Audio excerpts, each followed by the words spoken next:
Selamat datang di In Podcast by Inixindo.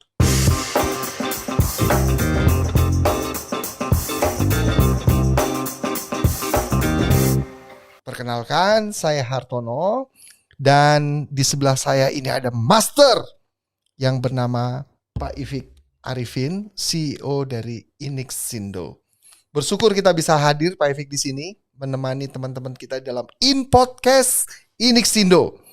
Ada banyak pertanyaan-pertanyaan yang akan kita ajukan terkait dengan teknologi-teknologi terkini. Teman-teman boleh nanti bertanya mewakili saya, tapi saya tanya duluan ke Pak Ivik. Boleh begitu ya? Kita mulai. Pak Ivik, apa kabar? Baik. Saya senang sekali bisa ditemani Pak Ivik hari ini. Sama.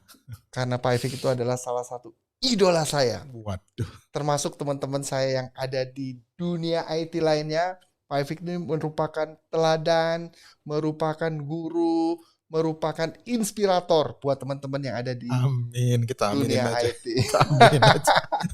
Terhormat sekali saya bisa hadir di sini dengan Pak Ivik. Sama. Oke, dan Pak Ivik terkait dengan sutradara nih bilang bahwa Pak Hartono nih tolong bawain materi mengenai R. Nah ini ada pakarnya Pak Ivik di depan kita ini yang akan membawakan materi-materi atau membawakan penjelasan-penjelasan atau membawakan informasi-informasi terkait dengan R programming. Apa itu R programming? Kenapa kita perlu mengetahui atau memahami R dan seterusnya. Kita langsung mulai aja. Pak Ivik, saya itu mendapat pertanyaan-pertanyaan dari teman-teman yang ada di corporate. Ya, mereka banyak menanyakan hal-hal yang terkait dengan statistik. Kira-kira statistik ini di corporate itu untuk apa? Seperti Pak Ivik ketahui bahwa kita dulu belajar statistik nih. Saya waktu kuliah belajar statistik, SMA belajar statistik. Tapi terus terang pada saat kita belajar waktu itu, kita masih bertanya-tanya buat apa sih belajar statistik? Tapi sekarang di corporate, dengungan terhadap ilmu-ilmu statistik itu sedemikian kencang Pak Ivik. Nah kira-kira untuk apa itu statistik di corporate atau dunia usaha atau dunia industri yang ada di era kata orang 4.0. Era disruptif. Untuk apa statistik ini, Pak Ivik? Oke. Sebelumnya terima kasih tadi ya sambutannya begitu hangat gitu ya.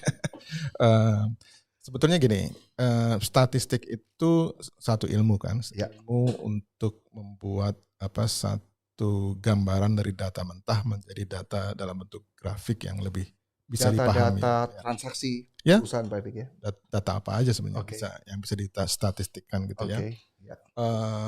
Sekarang ini dengan tadi ada industri revolusi 4.0 ya, 4.0 itu konsentrasi kita kan ada di internet sama di otomatisasi dua itu. Jadi otomatisasi ini membuat kita berpikir bagaimana kita menghadapi era disruptif. Jadi banyak orang yang pekerjaannya tadi ada tiba-tiba nggak ada lagi gitu. Terus ada tapi ada yang baru-baru muncul. Nah dengan statistik ini para CEO itu CEO mereka bisa lebih melihat tren gitu maupun hasil kerja yang sejauh ini mereka lakukan. Nah tren-tren ini bisa juga dihasilkan karena mereka mendapatkan input yang banyak dari internet. Jadi data-data itu demikian kompleksnya, banyaknya, penuh dengan kategori-kategori. Ada yang terstruktur, ada yang tidak terstruktur gitu ya. Nah mereka berusaha untuk memahami keuntungan dari data ini supaya data mentah itu menjadi sesuatu yang bernilai. Yang bisa digunakan nanti untuk perusahaan itu. Ya persis. Jadi melalui statistik. Jadi statistik itu tentunya ilmu-ilmu yang membuat kita memahami gitu ya tentang pergerakan data itu secara lebih tajam gitu ya. Enggak cuma kira-kira aja gitu ya, tapi juga secara saintis terbukti gitu. Jadi banyak sekali memang metode-metode statistik yang membuat kita harus lebih keras belajar gitu ya. Jadi statistik ini membantu perusahaan untuk melangkah dengan lebih tepat. Tidak berdasarkan perkiraan-perkiraan aja gitu. Tidak berdasarkan intuisi. Intuisi. Ya. Jadi lebih ilmiah gitu, lebih ilmiah ya. Dengan harapan bahwa si perusahaan ini nggak sampai terjerembab terhadap keputusan yang salah. Kira-kira gitu Pak Epik ya. Tapi tetap itu walaupun demikian intuisi dibutuhkan juga. Tetap gitu Pak Epik ya. Iya dong. Karena kan kejutan-kejutan itu nggak bisa diprediksi dengan sains gitu ya. Jadi ada sesuatu yang faktor-faktor lain yang mungkin tidak diperhitungkan muncul. Nah itu ada intuisi. Jadi intuisi tetap ada. Kita campur lah. Intuisi ada ditambah dengan ilmu-ilmu yang terkait dengan statistik. Jadi kita bisa meminimasi mungkin kerugian ya. Jadi kalau ada nanti wah ini salah hitung atau apa itu nggak terlalu besar gitu. Ya. Jadi kita kan nggak mungkin membuat segala sesuatunya perfect gitu ya. Ada juga mungkin kesalahan-kesalahan yang membuat kita merugi. Nah tapi dengan adanya pengetahuan pola ini kerugian itu bisa diperkecil atau dihindari juga bisa. Gitu berarti statistik itu di dalam institusi sangat penting sekali Pak Epik. Ya dong. Itu yang menentukan apakah si institusi atau organisasi atau perusahaan ini apakah bisa eksis nggak ke depan dalam menghadapi segala macam tantangan. Karena itu kan diperdalam ilmunya. Ilmunya gimana ya? Ada ilmu yang mempelajari statistik sekarang. Data science. Data science. Data science. Data science itu terkait dengan apa? Dengan statistik. Ya, karena sekarang orang-orang kan ingin jadi data scientist ya. Banyak sekali. Itu sekarang lagi orang banyak kepengen tuh belajar menjadi data scientist tuh Pak Epik. Keponakan saya tuh ekstra ke Jerman khusus untuk belajar data scientist. Betul. Nah Pak Epik, saya itu ada mendengar ada istilah nih Pak Epik. Ada data analytics sama data analisis.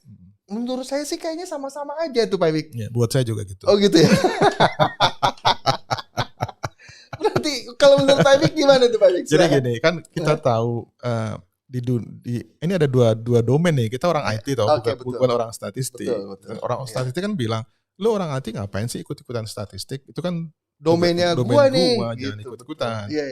Kita juga bilang gitu sama mereka. Lu kenapa sekarang pakai bahasa pemrograman segala macam? Iya. Itu kan IT. Itu kan domain IT tuh. Jadi ya berantemlah mereka. Oh begitu ya. Iya. Makanya ada analytics, ada analisis. Oh gitu ya. Itu triggernya adalah yaitu tadi statistik yang di IT-kan. Ya kan. Iya. Gitu Pak ya. Ada machine learning. Iya. Kemudian ada deep learning, terus ada big data analysis segala macam. Itu adalah statistik yang di IT-kan. Yang di IT-kan. Ya dong. Jadi data science akhirnya. Iya. Jadi seorang data science itu dia harus belajar apa itu? Harus bisa IT-nya, programmingnya. Harus bisa program dulu dong. Iya. Kemudian harus ngerti statistik. Juga harus ngerti statistik. Dia harus bisa memilah data, ya kan? Filtering. Harus tahu bisnis prosesnya gimana, bisnis knowledge-nya, domain bisnisnya gitu. Cukup unik. Jadi memang tinggi ininya. Salary-nya makanya salary dari data scientist itu memang kenceng gitu. Ya, karena dibutuhkan banget sekarang ini. Dan perusahaan tuh banyak membutuhkan itu Pak Epik. Ya. Sehingga istilah-istilah yang tadi di awal saya sebutkan seperti statistik, data analytics, data analisis, kemudian data science itu banyak dicari tuh sama teman-teman IT untuk mereka bisa ke arah sana. Betul ya. Itu Pak Epik ya. Itu tren yang sekarang lagi hot ya. Nah, Pak Epik, kan dulu waktu kita misalnya kuliah di level-level yang bukan khusus statistik, kita belajar statistik memang. Hanya saja ilmu-ilmu statistik yang kita dapat tidak terlalu mendalam. Nah dari pendahuluan statistik itu, saya yang orang IT itu merasa bahwa kayaknya IT itu sulit dibanding dengan teman-teman yang memang khusus belajar IT. Yang khusus teman-teman yang belajar statistik. Nah ada nggak sih cara teman-teman ini yang bukan orang khusus statistik belajar dengan mudah atau mempercepat proses belajarnya ya dengan supaya dia memahami statistik. Kenapa? Karena perusahaannya butuh banget. Ya butuh orang-orang yang bisa yang menguasai statistik. Ya. Ada nggak kira-kira clue atau apa istilahnya ya? Ide-ide atau saran-saran dari Pak Epik, apa sih yang harus kita pelajari terkait dengan statistik ini? Dari sudut pandang orang IT? Dari Pak Epik. Dari orang IT. kalau dari orang IT menganggap statistik itu memang horor. Horor gitu, horor, ya? Karena kita nggak tahu juntrungannya dari mana, basisnya dari mana. Tahu-tahu kita disuruh bikin linear regression. Oh iya gitu. Apa ini? Oh input itu ini. Binatang input, apa baru lagi gitu. Jadi kita nggak tahu apa-apa itu. Terus apa namanya, ada mean gitu. Iya. Kemudian ada standard deviation itu macam. Apa itu gitu ya? Nah, jadi memang kita harus kompromi lah dengan kita harus belajar basic terminologi dari statistik. Tapi bukan berarti kita harus menguasai statistik. Gitu ya. Kita menguasai hal-hal yang dibutuhkan oleh orang-orang IT. Nah, itulah yang penting. Betul. Jadi selama ini kalau saya lihat kuliah-kuliah itu maupun buku-buku statistik yang ada itu menurut saya kurang praktis oriented. Jadi latihannya nggak ada, kurang. Andai kata pun ada gitu kayaknya. Case-nya kurang gitu ya. Jadi toolsnya apa juga kurang. Itu makanya kita belajar statistik jadi susah Pak Ivik. Mereka mengandalkan Excel atau apa. Menurut saya sih nggak cukup. Gitu. Kurang cukup Pak Ivik ya? Cukup ya. Ada nggak saran dari Pak Ivik bagaimana cara kita untuk belajar dengan tools apa sih? Dengan teknologi apa sih? Kalau yang bisa digambarkan sama Pak Ivik. Nah itu tadi yang statistician bikin programming language kan. Dia bikin programming language yang namanya R itu tadi. R programming R. Kalau saya bilang R, Pak Ivik. Biar keren aja. Iya. R. Jadi dulu ada programming language namanya BCPL, ingat? BCPL. Bilang B, terus kemudian Dennis Ritchie bikin C, Dennis Ritchie, terus ada C, sama Brian Kenihan ya, plus, C++. Sekarang ada G. G. Belum tahu apa itu. Go language itu. Go language. Itu asalnya Go language. Nah ini si statistician nggak mau kalah, dia bikin langsung R. Langsung R. Jadi lewat tuh C, B, D. Dilewatin. R langsung. Nggak mau kalah. Ya. Jadi bahasa ini memang agak aneh ya. Kalau kita lihat assignment itu kan A sama dengan B. Kalau dia pakai panah A, panah B, jadi B nilainya ke A. Gitu tapi panah itu bisa dirubah ke kanan. Jadi A di-assign ke B bolak-balik. Ke A juga bisa balik. Tergantung panahnya. Nah, itu kan semau-mau dia itu. Itu nggak ada namanya panduannya di IT yang kita pelajari gitu Pak. Tapi ada ilmunya di situ sih. Programming language gitu ya. Sintaksnya sesuai sintaks.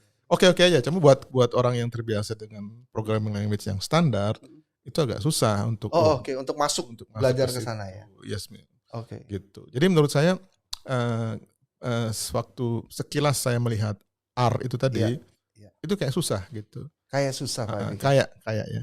Tapi setelah diperdalami ternyata mereka cuma butuh beberapa parameter baris aja. Perintahnya. Jadi simple gitu ya. Sangat simple. Bahkan jarang sekali ada logiknya. Kayak if, for, loop gitu. Nggak ada ya? Loopnya nggak ada. Gitu ya? Betul. Jadi kita menghemat loop. Kalau R itu menghemat loop. Jadi kita bisa bikin bar chart. Bar chart itu kan ngitung jumlah. Misalnya mahasiswanya berapa. Terus jurusan IT berapa, jurusan biologi berapa, jurusan matematika berapa. Itu kan mesti dihitung dulu tuh pakai loop kan gitu. Nah, baru jumlahnya itu dibikin bar chart. Kalau si R enggak, dia langsung bikin sendiri. Iya. Teman-teman, Pak Ivik ngejelasin tuh bagaimana R itu sangat mudah. Saya penasaran nih. Ya Pak Ivik udah ngedalamin R. Pak Ivik bilang bahwa teman-teman yang programming bisa belajar itu dengan mudah, Pak Ivik. Sangat. Teman-teman yang bukan programming, misalnya dari statistik, itu juga bisa belajar dengan mudah, Pak Ivik. Iya, karena dia dibentuk oleh statistician. Jadi dia mereka berusaha memang sangat mudah. Gitu Pak Ivik ya. Gitu. Sehingga yang tadi kita lihat bahwa statistik itu memang diperlukan di perusahaan untuk yang kemudian terkait dengan supaya dia tidak disruptif dan sebagainya. Untuk menjawab berbagai macam persoalan yang ada di perusahaan itu, dengan R itu bisa diselesaikan dengan cepat. Ya.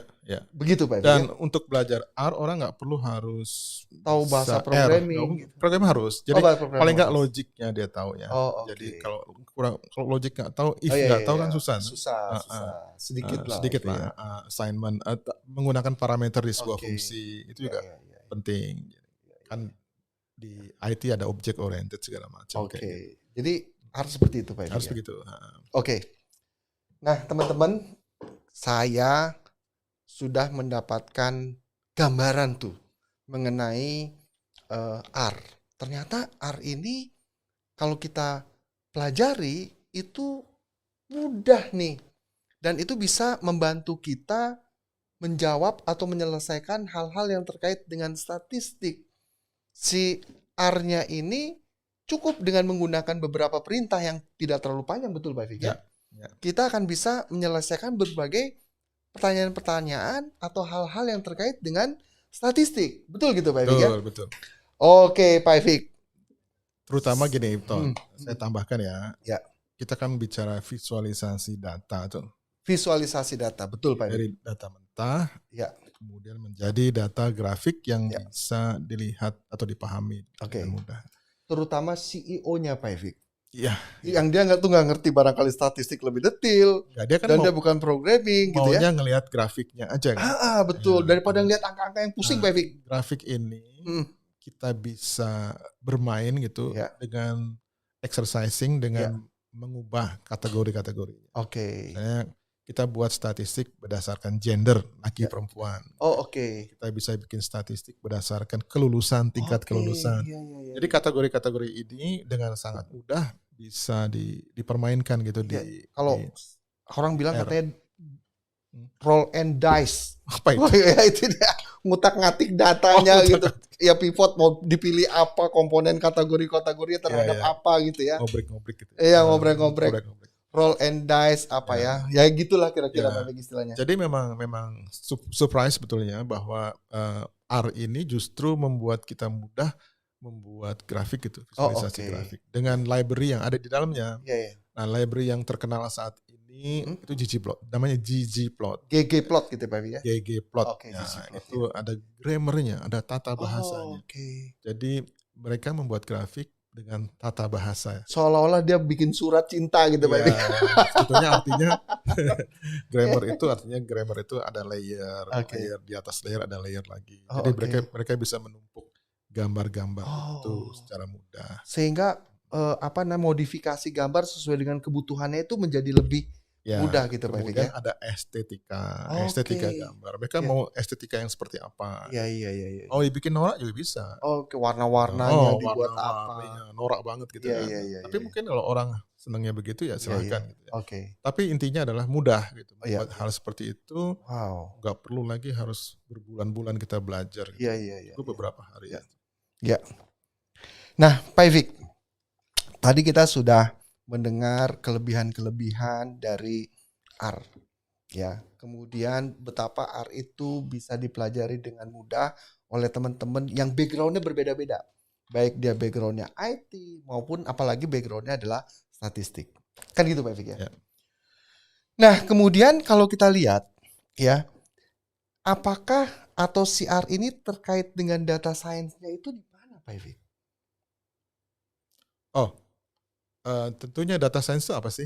Kita tanya lagi. Gitu. Silakan. Apa? Coba Bapak jelaskan. Kan data science itu apa? Data science itu kan adalah katanya nih ilmu-ilmu yang terkait dengan data, Pak Evik.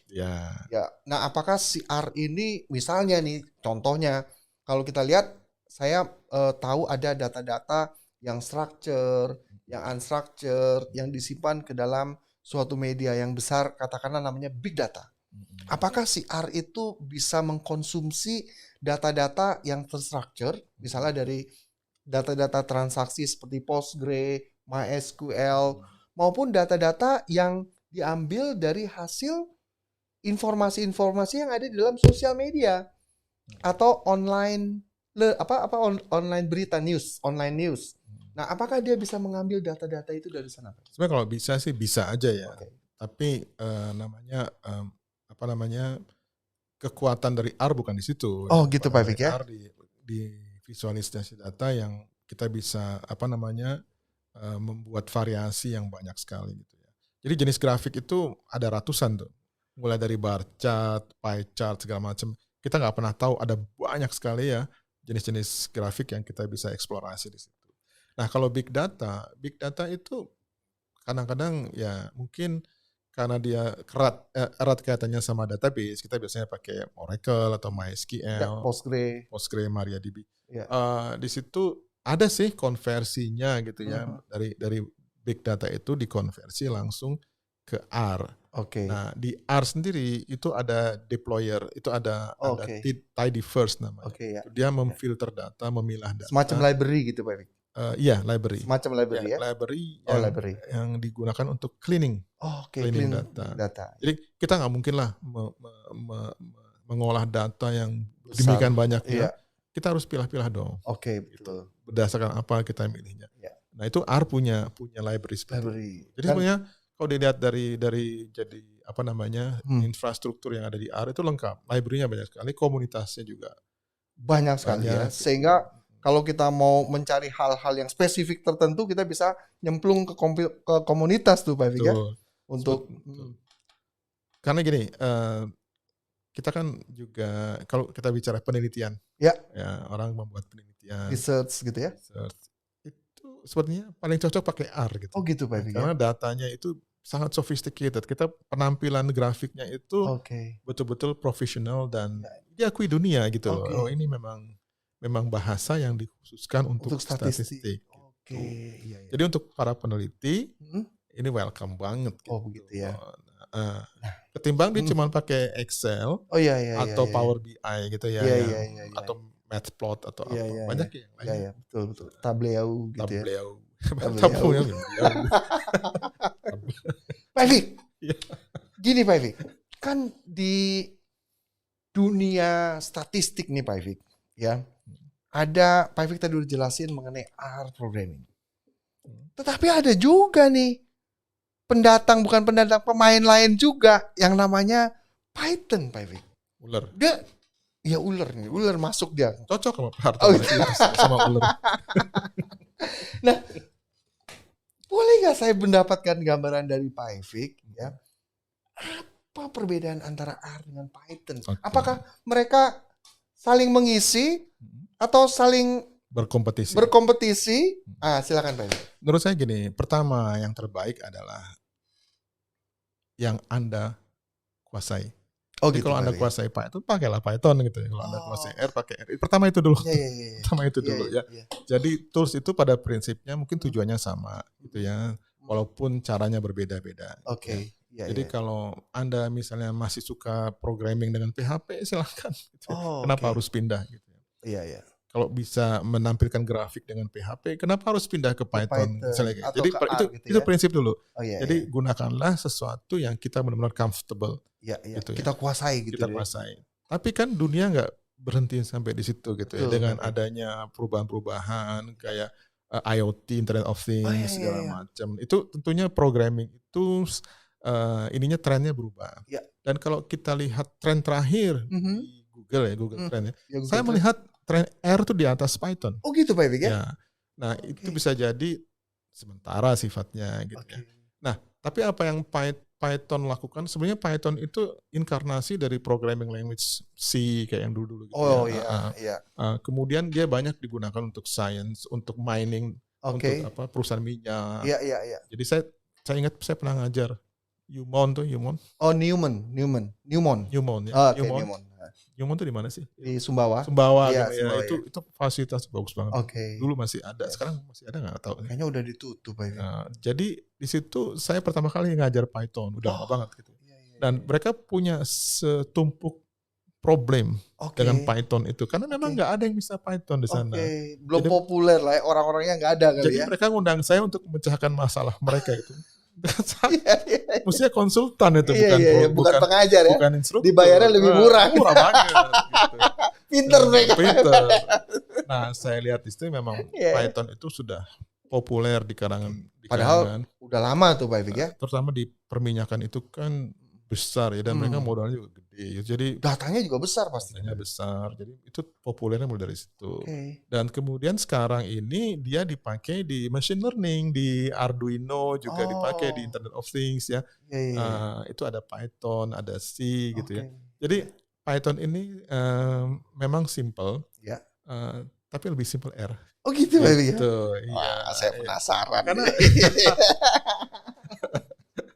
jadi kan Python itu memang diciptakan oleh siapa namanya, saya lupa, itu legendaris tuh orangnya ya, kok jadi lupa namanya. Dia itu Nah, ada kelemahannya sih Python itu. Apa tuh Pak Ifik? Dia punya versi 2 sama versi 3 iya. 2 itu versi 3. Yang 2 nggak ngilang-ngilang. Nggak kompatibel lagi mereka berdua tuh. Ya, jadi orang bingung ya. Kalau bikin pakai 3. Dulu masih di Humon tuh masih 2. Oh, masih versi 2 ya. Sekarang versi 3. Iya. Versi 3 muncul, mestinya yang 2 hilang dong. Iya, ini masih ada ya. Tapi library-nya udah terlanjur banyak di situ. Jadi orang masih bertahan di situ. Sampai sekarang masih dipakai.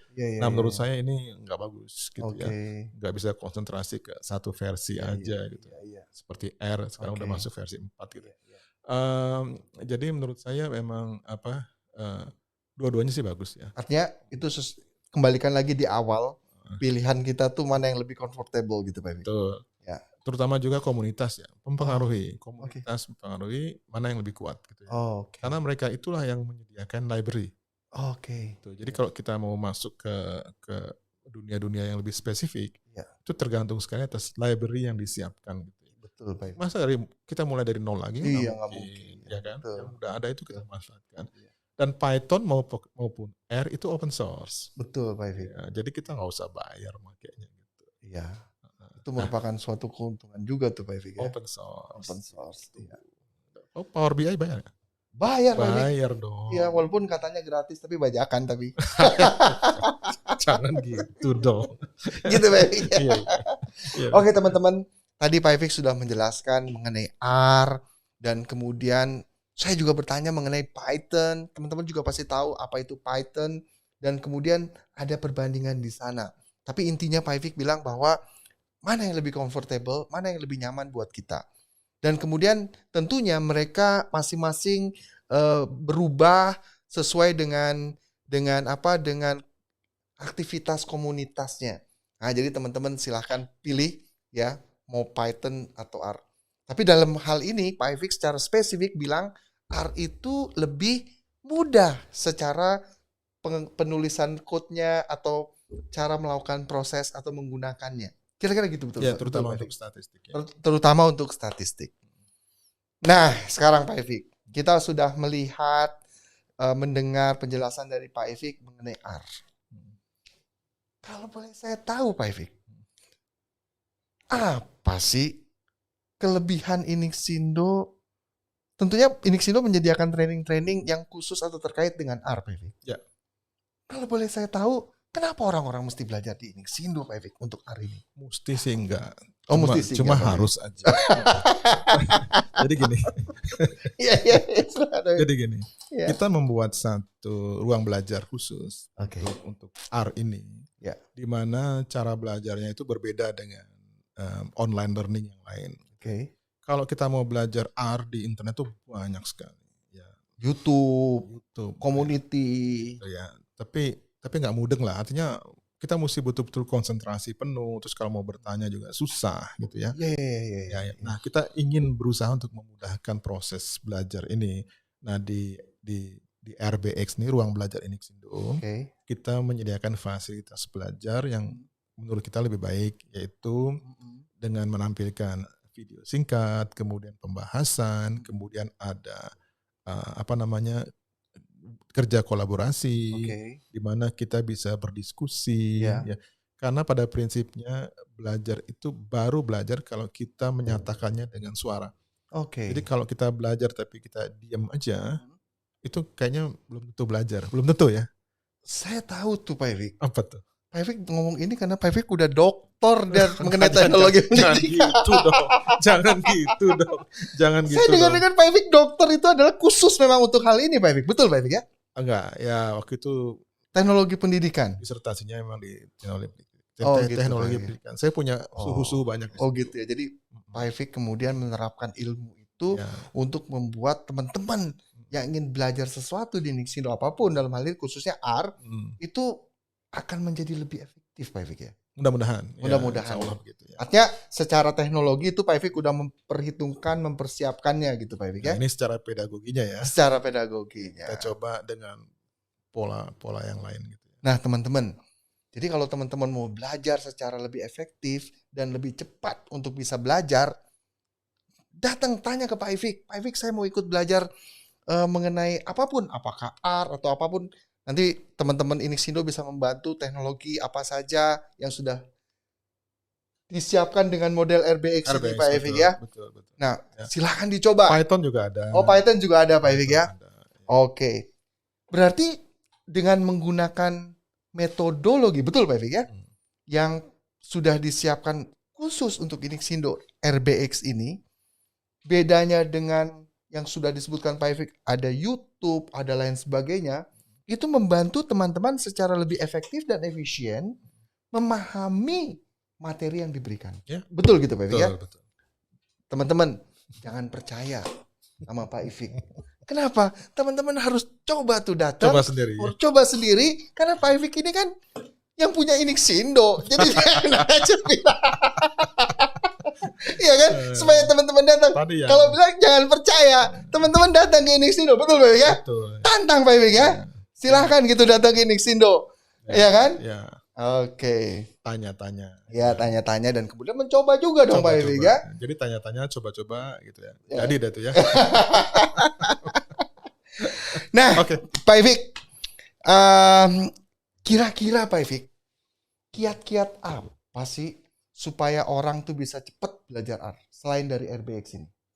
Ada ya, yang namanya programming language itu hanya bisa dipelajari dengan banyak latihan. Oke. Nggak mungkin lah dia bisa ngerti konsepnya aja terus dia udah bisa semua. Enggak. Dia harus coba ya babak belur dulu deh. Sintaksnya salah, kemudian salah ngerti. Oh ini begini, oh itu begitu. Jadi harus dilatih. Latihan terus-menerus. Kita menyiapkan tuh latihan-latihan itu. Pak Efik, saya udah latihan terus-menerus. Begitu saya mau bisa Pak Efik, ada teknologi baru lagi Pak Efik. Nah terus gimana tuh latihan saya tuh? Baru saya mau selesai lagi teknologi tertentu, tiba-tiba ada datang teknologi baru lagi. Kapan saya bisa gunakan teknologi itu? Gimana Pak Efik? Setelah pandemi selesai. Pandemi selesai.